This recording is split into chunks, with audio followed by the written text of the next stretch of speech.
വിശ്വാസത്തിൽ വർധനവുള്ള ഒരു ജീവിതത്തിൽ മാത്രമാണ് ദൈവത്തിൻ്റെ വചനങ്ങൾ ആക്റ്റീവാകുന്നത്.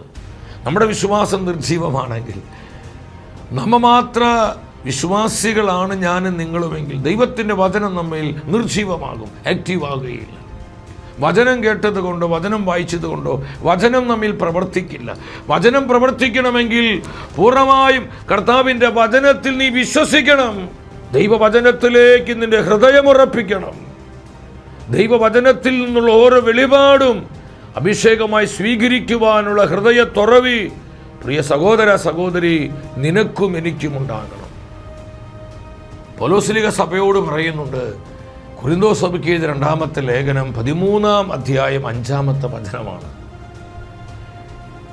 നിങ്ങൾ വിശ്വാസത്തിൽ നിലനിൽക്കുന്നുണ്ടോ എന്ന് പരിശോധിക്കുവിൻ. വളരെ അർത്ഥപൂർണമായ ഒരു വചനം. നമ്മൾ വിശ്വാസം പറയുന്നുണ്ട്, വിശ്വാസം പ്രഘോഷിക്കുന്നുണ്ട്, വിശ്വാസത്തെക്കുറിച്ച് ചിന്തിക്കുന്നുണ്ട്. എന്നാൽ തിരുവചനം പറയാണ്, നിന്റെ വിശ്വാസം നീ പരിശോധിക്കുക.